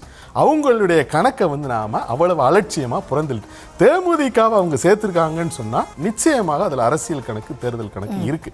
அது வேண்டாம். இப்ப நான் அதுக்குள்ள போக விரும்பல. இப்போ என்ன கேள்வி கேட்டீங்க? யாருக்கு லாபம் அப்படின்னா, திமுக ஒருவேளை ஓ பன்னீர்செல்வத்தை சேர்த்து கொண்டால், நீங்க ஓ பன்னீர்செல்வத்தினுடைய தன்மையிலிருந்து இந்த கேள்வி அணுகணுங்க. அவர் வந்து பாத்தீங்கன்னா இப்படி போய் அவங்களுக்கு ஒரு பூ கொடுத்து வாழ்த்துற மாதிரி வாழ்த்த வாங்கிட்டு வந்துட்டு கூட எத்தனாவது முறை போறாரு? பல முறை போயிருக்கிறாரு. ஆனா திமுகவில் அவர் சேருவார் என்றோ, திமுக கூட்டணியிலே போய் அவர் சேருவார் என்றோ இதன் மூலமாக நாம நம்பிட முடியும்னு சொல்ல. திமுக நிலைப்பாடுக்கு நகர்ந்திருக்கிறாரு. இதுக்கு முன்னாடி அவர் சொல்லி இருக்கிறாருங்க, எடப்பாடி இன்னொரு நாள் மாத்தி முடிஞ்சு போச்சு, எடப்பாடி பழனிசாமி தோற்பாருன்றதை தான் அவர் திமுக வெற்றி வரும் சொல்றாரு. அதனுடைய பொருளை நீங்க அப்படிதான் புரிந்து கொள்ள வேண்டும். அப்போ திமுக ஒருவேளை ஓ பன்னீர்செல்வத்தை சேர்த்து கொண்டால் அதுல நிச்சயமாக அவங்களுக்கு அரசியல் கணக்கு, தேர்தல் கணக்கு இருக்கும். அவர் பயனுள்ளவர் என்றால் மட்டும்தான் அவங்க சேர்த்துக் கொள்வாங்க. அப்ப திமுகவுக்கு அதனால பயன் இருக்கும். ஓ பன்னீர்செல்வமும் அங்க போய் சேர்றாருன்னா அவருக்கும் பயன் இருக்கு. என்ன எம்எல்ஏ சீட்டு வேற என்ன?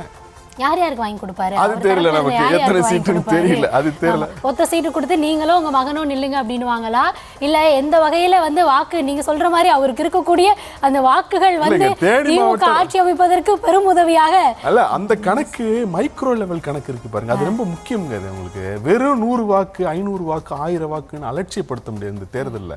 அப்போ எல்லாத்தையும் 0.5 நான் நேத்தே நெல்சன் கேட்டேன். இப்போ 0.5 சேர்த்திருக்கீங்க, அடுத்து 0.1 என்ன சேர்ப்பீங்க? இல்ல 0.00 சேர்ப்பீங்களான்னா இன்னைக்கு சேர போறாங்க அப்படின்றதா செய்தியா வந்திருக்கு. விஜயை மிரட்டுகிறதா பாஜக? நீங்க மிரட்டிடாதீங்க. நம்ம முதல்ல தொகுப்பை பார்த்துட்டு வந்துடும், ஆர்டிஎக்ஸ் தொகுப்பு. அந்த ஆர்டிஎக்ஸ் தொகுப்பை ப்ளே பண்ணுங்க. பாஜகவை கொள்கை எதிரி என அறிவித்துவிட்ட பிறகு அக்கட்சியை பெரிதாக விமர்சிக்காமல் விஜய் கடந்து செல்வதை எதிர்க்கட்சிகள் தொடர்ச்சியாக கேள்விக்கு உட்படுத்தி வருகின்றன. பாஜகவின் பி டீம் மத்திய அரசை எதிர்க்க பயப்படுகிறார் போன்ற விமர்சன கணைகள் விஜயை நோக்கி தொடர்ச்சியாக பாய்ந்து வருகிறது. இதற்கு சேலம் சந்திப்பில் பதிலளித்த விஜய், நடைபெறவிருக்கிறது சட்டப்பேரவை தேர்தல், மாநிலத்தில் இருக்கும் ஆளும் கட்சியைத்தான் எதிர்க்க முடியும், தேவையில்லாமல் மற்றவர்களை எதிர்த்து தன்னுடைய எனர்ஜியை வீணாக்க விரும்பவில்லை என்று தெரிவித்தார். சிபிஐ, ஜனநாயகன் சென்சார் விவகாரம் உள்ளிட்டவைகள் மூலம் விஜய்க்கு பாஜக அழுத்தம் தர துவங்கி இருக்கிறது. ஆனாலும் மதவாத சக்தி பாஜகவை எதிர்ப்பதில் விஜய் உறுதி காட்டி வருகிறார் என்றும், பாஜகவை விஜய் விமர்சிக்கவில்லை என்ற கருத்தை ஏற்கவே முடியாது என்றும் தெரிவித்திருக்கிறார் அருண்ராஜ். விஜய்க்கு நெருக்கடி தருகிறதா பாஜக? விவாதிக்கிறது RDX. உண்மையா நடந்த ஒரு கதை ஒன்று சொல்றேன். சொந்த நாட்டிலேயே இருக்க முடியாத அளவுக்கு ஒரு நெருக்கடி ஏற்படுது. மறைஞ்சு வாழ வேண்டிய ஒரு சூழ்நிலை ஏற்படுது. இந்த மாதிரி எந்த கட்சி தலைவருக்கு நடந்தது கிடையாது. அதுக்காக நாம என்ன செய்ய போறோம், என்னெல்லாம் செய்ய போறோம், அந்த நம்பிக்கை எந்த மனுஷனுக்கும் வராது. ஏதோ அழுத்தம் இருக்குமோன்னு நினைக்கிறீங்களோ? அழுத்தம் கொடுக்க முயற்சி பண்ணாங்க.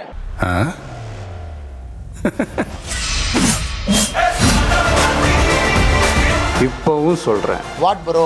வேணாம் சார், இந்த அடுக்குமுறை, இந்த அராஜக அரசியல்லாம் வேணாம் சார். நான் என்ன விஜயும் டிவிக்கேவே என்ன அடிக்க ஆரம்பிக்கல. என்னோட கேரக்டரை புரிஞ்சுக்கணும் சார். அந்த கேரக்டரே கொஞ்சம் வேற மாதிரி சார். எதுக்கு தேவையில்லாம பல முறை மக்கள் ஆல்ரெடி டிலீட் பண்ணவங்களை டார்க்னஸ் குள்ள எதுக்கு கல்லெறியணும்? அது சிபி, RSS, பிஜேபியோட கைப்பாவையா தான் இருக்கு. விஜய் என்னப்பா இவரை மட்டும் தான் எதிர்க்கிறாரு, இவங்களை எதிர்க்க மாட்டேன்றாரு. அழுத்தத்துக்கெல்லாம் அடங்கி போற ஆளா இந்த ஆளு?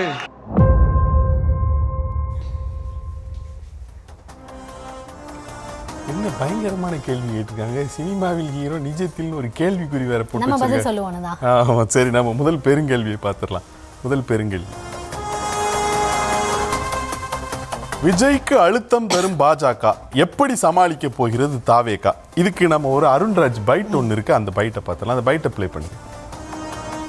பாஜக பத்தி விஜய் அவங்க எதுவுமே விமர்சனம் வைக்கல, எதுவும் கடுமையா பேச மாட்டேங்கிறாரு, அதனால அவர் மேல சந்தேகப்பட வேண்டியதா இருக்குன்னு துரை வைகோ. எவ்வளவு நெருக்கடி வந்திருக்கு. முதல் மாநாட்டையே வந்து கொள்கை எதிரின்னு அறிவிச்சிருக்காங்க. 2 ஆளும் கட்சி, மாநிலத்திலும் சரி மத்தியிலும் சரி, ஆளும் கட்சியா இருக்கிற கட்சியை எதிரியா இவ்வளவு துணிச்சலோடு அறிவிச்சிருக்காரு. நீங்க எப்படி வந்து இந்த மாதிரி சொல்ல முடியும்? இந்த குற்றச்சாட்டை நான் ஏற்கவே முடியாது. அது மட்டும் இல்ல, தலைவர்கள் சொன்ன மாதிரி எவ்வளவோ முறையில், எவ்வளவோ வகையில் ஒன்றியத்தில் இருக்கும் ஆளும் கட்சி அழுத்தம் கொடுக்க முயற்சி பண்ணாங்க. ஆனா தலைவரோட ஸ்டாண்ட் என்னன்னு உங்களுக்கே தெரியும். மகாபலிபுரத்தில் என்ன சொன்னாருன்னு தெரியும். மதவாத சக்தியோட கூட்டணி இல்லைன்னு சொல்லியிருக்காரு. இதை விட ஒரு தெளிவான ஸ்டாண்ட் யாரும் சொல்ல முடியும்? நீங்க எப்படி வந்து பாஜகவை எதிர்த்து எதுவும் சொல்லவில்லை என்று சொல்வதை முற்றிலும் ஏற்றுக்கொள்ளவே முடியாது. துணிச்சலா முதல்ல சொன்னீங்க, அதை தான் சொன்னேன் நான். இப்ப அப்பெல்லாம் அழுத்தமே கொடுக்க ஆரம்பிக்கல, இப்பதான் அழுத்தம் கொடுக்க ஆரம்பிச்சிருக்காங்க. சிபிஐ என்கொயரியும் சரி, படம் பிரச்சனை என்ன நடந்ததுன்னு உங்களுக்கே தெரியும். இவ்வளவு அழுத்தங்களுக்கு பிறகும் என்ன கூட்டணி குறித்து மதவாத சக்திகளோட கூட்டணி இல்லை என்று தெளிவாக சொல்லியிருக்கிறார். இதை இதற்கு மேல என்ன சொல்ல வேண்டும்? இப்ப சொல்லுங்க, நீங்க விஜய்க்கு அழுத்தம் தரும் பாஜக எப்படி சமாளிக்க போகிறது தாவேகா? இதுவரைக்கும் எப்படி சமாளிச்சாங்களோ அதே மாதிரிதான். இது என்னங்க இது? அந்த பேப்பர்ல என்ன எழுதிருந்துச்சுன்னா, என்ன படிச்சனா அதான் எழுதிருந்துச்சு, என்ன படிச்சா அதுல என்ன எழுதிருந்துச்சு? இது வரைக்கும் அழுத்தம் இல்லாம இருந்ததா சார்? நம்மளே பல தருணங்களில் இப்படி அழுத்தம் வருதா அப்படின்றதுக்கு அவரே கூட சில நேரங்களில் பேசியிருந்தார். எனக்கு அழுத்தம் வந்தால் அதை நாங்கள் ஏன்னா நம்ம நினைக்கிறோம் அது ப்ரெஷர் அப்படின்ற, ஆனால் அவங்க தரப்புல இருந்து அதை எப்படி ஹேண்டில் பண்ணுமோ, அதாவது அவர் சொன்னார்ல மதவாத சக்தியோட எங்களுக்கு கூட்டணி இல்லை அப்படின்றாரு. திமுக அவங்க மதவாத சக்தின்னு தவறாக புரிஞ்சிருக்காங்க அப்படின்னு கூட்டணி வைத்தப்போ ஒரு விளக்கமெல்லாம் வேற கொடுத்துருந்தாங்க. அப்படியெல்லாம் விளக்கம் கொடுக்காம அந்த பக்கம் போய் பேசி அவங்கள வளர்த்து விடாம பாஜக அப்படின்னு ஒரு பெரிய பூதாகரமாக உருவாக்காம நாங்கள் இங்கே தமிழகத்துக்கான அரசியலை பேசுகிறோம், இங்கே எங்களுடைய தேர்தலை நாங்கள் சந்திக்கிறோம், அவங்கள பேசி நாங்கள் வளர்த்து விட விரும்பலை. இன்னொன்று அது அவங்க பேசாமையே இருக்காங்களா அப்படின்னாலும் பேசாமையே கிடையாது, அவங்களுடைய அரசியல் எதிரி கொள்கை எதிரி அப்படின்றதெல்லாம் அவங்க வச்சுட்டாங்க. மீண்டும் பேசி அவங்களுக்கான வேல்யூவை அவங்க ஜாஸ்தி பண்ணி விட விரும்பலை. இங்கே தமிழக அரசியல் களம் என்னவோ அதை தான் அவங்க பேசுகிறாங்க. அதற்காக பாஜக என்ன செய்கிறது, அந்த நிலைப்பாட்டில் அவங்க ஒத்து போகிறாங்க அப்படின்றதும் கிடையாது.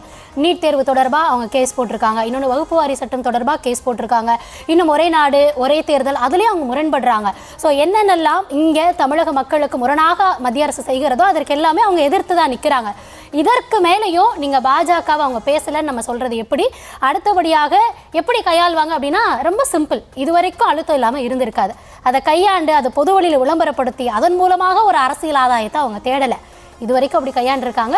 இன்னும் தேர்தலுக்கு 1.5 மாதம் இருக்குது, ஆட்சிக்கே வந்தாலும் கூட அதற்கு பிறகும் அப்படியே கையாள்வாங்க அப்படின்னு நான் நினைக்கிறேன். இப்போ அவர் விஜய் அன்னைக்கு பேசும் பொழுது அழுத்தத்துக்கு அடிபணிஞ்சு போகிற மூஞ்சியா சார் இது, அந்த ஆளா சார் இது அப்படின்னு சொல்லிட்டு அதுக்காக அழுத்தம் இருக்குன்னு நினைச்சுக்காதீங்க. அழுத்தம் இருக்கு மக்களுக்கு என்று அவர் சொன்னார். தனக்கு எந்த அழுத்தமும் இருப்பதாக அவர் சொல்லலை, அது அவருடைய ஸ்டேட்மெண்ட். ஆனா அருண்ராஜ் இன்னைக்கு என்ன சொல்றாருன்னா அழுத்தம் கொடுக்க தொடங்கி இருக்கிறாங்க என்று அவர் சொல்கிறார். சரி, அந்த அழுத்தம் கொடுப்பதினுடைய நோக்கம் என்ன என்பதற்கு அவரே விடைய சொல்றாரு. என்னன்னா கூட்டணியில சேர்ந்துக்கங்க பாஜக. அதான் அவர் சொல்றாரு. ஆமா, இப்ப அவர் சொல்லும்போது என்ன சொல்றாருன்னா என்ன செஞ்சாலும் பரவாயில்லைங்க, நாங்க பாஜகவோட கூட்டணி சேர மாட்டோம், மதவாத கட்சியோட கூட்டணி இல்லை என்பதில் தலைவர் விஜய் உறுதியாக இருக்கிறார் என்று அவர் சொல்றாரு. இதுவரைக்கும் இருந்த கட்சிகள் ஏதோ ஒரு கட்டத்துல ஏதோ ஒரு தேவைக்காக இல்லைன்னா ஆப்பர்ச்சுனிட்டிக்காக போய் கூட்டணி வச்சிருந்திருக்காங்க.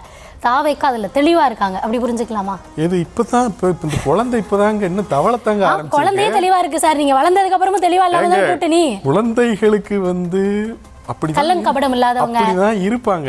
ஆமா, அதான் தெளிவா இருக்காங்க, தூய மனசோட இருக்காங்க, அதான் தூய சக்தின்னு சொல்லிட்டு இருக்காங்க இல்லையா? சரி, பரவாயில்ல, நீங்க வச்சுக்கோங்க. நான் என்ன கேட்கிறேன்னா அப்போ இதனுடைய நோக்கம் என்னன்னா பாஜக அழுத்தம் கொடுப்பதனுடைய நோக்கம் என்னன்னா கூட்டணிக்கு வாங்கங்கிறதா. அதை நாம உறுதிப்படுத்துறதுக்கு எத்தனை செய்திகள் இருக்கு. அமித்ஷாவே ஒரு தனியார் வடநாட்டு ஆங்கில தொலைக்காட்சிக்கு பேட்டி அளித்த பொழுது நாங்க விஜய் உட்பட எல்லாரையும் கொண்டு வரதுக்கு முயற்சி செய்யறோம்னு அந்த செய்தி ஆசிரியருக்கு அவர் பேட்டி கொடுத்தார். அந்த பேட்டியை நான் பார்த்தேன். அமித்ஷாவே சொன்னார் எடப்பாடி பழனிசாமி எப்படியாவது கூட்டணிக்குள்ள கொண்டு வந்துடும் என்று முனைப்பு காட்டினார் என்பது தெரியும். பாஜகவினரும் அப்படித்தான் பேசிட்டு இருந்தாங்க.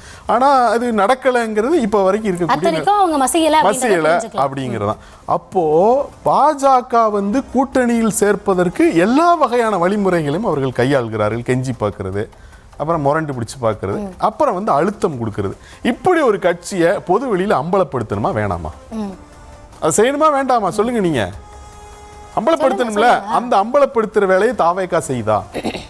இதுதான் கேள்வி. தாவேகா செய்தான்னு கேக்குறேன். அத சொல்லி என்ன ஆக போகுது, சொல்றதன் மூலமாக என்ன நடக்கும், என்ன எதிர்வினை இருக்கும் சொல்லுங்க. நீங்க திமுகவை இவ்வளவு பேசுறீங்கல்ல, என்ன நடக்கும்? மக்களுக்காக பேசுறாங்க. என்ன மக்களுக்காக? மக்களுக்கு இருக்கக்கூடிய பிரச்சனைகள் நீங்க அதே காரணம், அததான் அவங்க அதே காரணங்களுக்காக பாஜகவை அதுதான் நான் சொன்னேன். அந்தந்த காரணங்கள் இருக்கிறது. ஆனா இந்த முறை அவர்களுக்கான குறிக்கோள் திமுக இங்க இருக்கக்கூடிய அரசை எதிர்க்கிறது. திமுக ஒரு களத்துல பிரதானமாக நிற்கிறாங்க, இன்னொரு புறம் அதிமுக பாஜக பிரதானமாக நிற்கிறாங்க. நீங்க அப்படி இல்லைன்னு சொல்றதுனால அப்படி இல்லைன்னு ஆயிடுமா? பூனை கண்ணை மூடிட்டா உலகம் இருக்குமான்னு கேக்குறேன். திமுக அதிமுக விமர்சிக்காம பாஜக விமர்சிக்கிறாங்க. அதிமுகவை விமர்சிக்காமல் இல்லை, அதிமுகவை கடுமையா விமர்சிக்கிறாங்க, மிக கடுமையா விமர்சிக்கிறாங்க. ஆனா என்னன்னு பாஜகவை இன்னும் கடுமையா விமர்சிக்கிறாங்க. இன்னும் கடுமையா அதேதான் தாவேகாவும் பண்றாங்க. பாஜக விமர்சிக்காம இல்ல, விமர்சிக்கிறாங்க. ஆனா பாஜகவை மிக கடுமையாக விமர்சிக்கிறார்கள். பாஜகவை மிக கடுமையாக விமர்சிக்கும் பொழுது இப்படி ஒரு விமர்சிக்க வேண்டிய தேவையை அதிமுகவால தான் உருவாகுதுன்றாங்க. ஏன்னா அதிமுகங்கிற கட்சி அவர்களை தோளில் தூக்கி சுமந்து வென்று இங்க தமிழ்நாட்டுக்குள்ள உள்ள இப்படி ஒரு விமர்சனத்தை வைக்கிறாங்களான்னு கேக்குறேன். பாஜக விமர்சிக்கிறாங்க. பாஜகவை விமர்சிப்பதன் மூலமாகவே மீண்டும் ஆட்சிக்கு வந்துட முடியும் அப்படின்னு நினைக்கிறாங்க. ஏன்னா அதிமுக முன் வச்சா மக்கள் அதிமுகவை மீண்டும் கொண்டு வந்துருவாங்க. அதுதான் இதுவரைக்கும் அதிமுகவை மிக கடுமையாக விமர்சிக்கிறார்கள். பாஜகவினுடைய கிளை கழகம் என்கிற அளவுக்கு விமர்சிக்கிறாங்க. எடப்பாடி பழனிசாமியை பற்றி அவர்கள் எடப்பாடி பழனிசாமியை தான் அவங்க பிரதானப்படுத்தி எடப்பாடி பழனிசாமி இவ்வளவு கடுமையா வேற யாருமே விமர்சிக்க முடியாது. அவ்வளவு கடுமையா திமுக அதிமுக விமர்சிச்சிருக்கு, அதிமுக திமுக விமர்சிச்சிருக்கு. ஆனா ஏன் பிரதானப்படுத்தி பாஜக அவங்க வந்து அதிமுக பாஜக கூட்டணியில இருக்கிறதுனால அந்த ரெண்டு கட்சிகளை விமர்சிக்கிறாங்க. அதுல அவங்க ஒண்ணும் மாற்றம் காட்டல, இறக்கம் காட்டல. நான் என்ன கேக்குறேன், தாவேகா ஏன் அந்த வேலையை செய்ய மாட்டேங்குதுன்னு கேக்குறேன். தாவேகா ஏன் அந்த வேலையை செய்ய மாட்டேங்குது? எடப்பாடி பழனிசாமி திமுக அதிமுகவை தாண்டி பாஜக முன்னிலை சொல்லும் பொழுது நீங்க வந்து ஏதோ இவங்க சும்மா லேசா அப்படி மயில் இறகால் அப்படி வருடி விட்டு போற மாதிரியா பேசுறாங்க. இல்லங்க, மிக கடுமையான விமர்சனத்தை முன்வைக்கிறாங்க. அதாவது எடப்பாடி பழனிசாமியே பொறுக்க முடியாம என்ன பேசுற அளவுக்கு போயிடுறாருன்னா, அந்த கோபி செட்டிப்பாளையம் இங்கே ஒரு இடத்துல அண்மையில பேசினார். அந்த பேச்சுல அவர் என்ன பேசுறாருன்னா, ஸ்டாலின் அவர்களே நீங்க இள வயசுல செஞ்ச சேட்டையெல்லாம் எங்களுக்கு தெரியாதுன்னு நினைக்கிறீங்களான்றாரு. அப்புறம் உதயநிதியை வந்து இருங்க இரவினில் ஆட்டம் பகலினில் தூக்கம்னு பேசுறாரு. இந்த அளவுக்கு அவர் இறங்கி பேச வேண்டிய அவசியம் ஏன் ஏற்படுதுன்னா, திமுகவிலிருந்து அந்த அடி அந்த அளவுக்கு விழுகுது. அப்ப இவரும் திருப்பி தாக்குறாரு.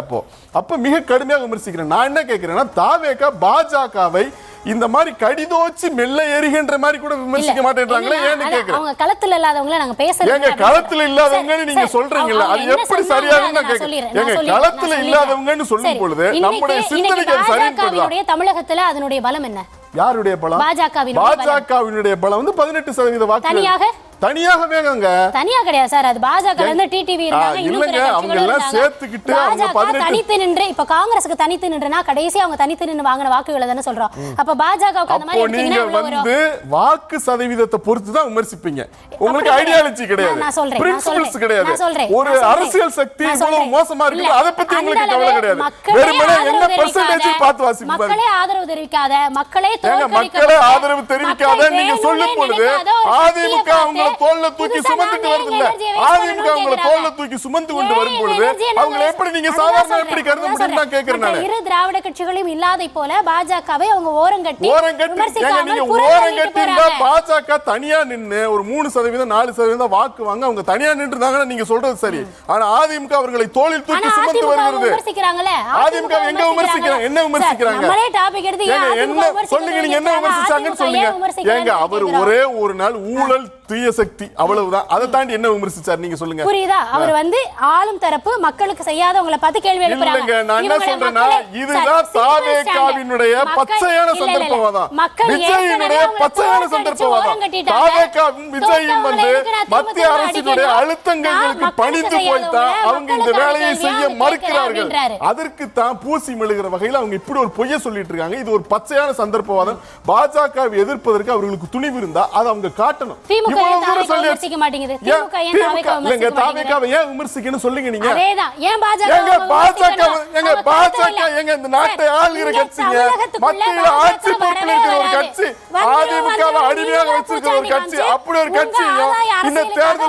முறை கூட போட்டி விடாத ஒரு கட்சி நீங்க எப்படி சொல்லுங்க? பாஜகவை தாவேகாவை ஈக்குவேட் பண்ணி பேசுறதை விட அப்பத்த உலகத்துல மத்திய ஆட்சி பொறுப்புல இருக்காங்க. நீங்க வந்து தாவேகா இந்த ஒரு தேர்தலில் போட்டியிடல, ஒரு கவுன்சிலர் கிடையாது, இவங்க ஒரு தொகுதியிலாவது வெற்றி பெறுவாங்களான்னு தெரியாது. அப்படிப்பட்ட ஒரு கட்சியையும் பாஜகவை நீங்க எப்படி ஒண்ணா பேசுறீங்க? ஏங்க அது எப்படி சிந்தனைக்கு பொருத்தமா இருக்குமா? ஏங்க தாவேகாவையும் பாஜகவையும் சமப்படுத்தி பேசுறது கூட அப்பத்த உலகத்துல இருக்க முடியுமா? ஏங்க அது சொல்லட்டுங்க, அது ஒரு தேர்தலில் நிக்கட்டும், ஒரு கவுன்சிலராவது வெல்லட்டும். பிசிஆர்ல இருந்து ஷோ முடிஞ்சு நீங்க தனியா சண்டை போடுங்கன்றாங்க. RDXல மற்றொரு நாள் மற்றொரு தலைப்போடு சந்திக்கலாம். நன்றி, வணக்கம்.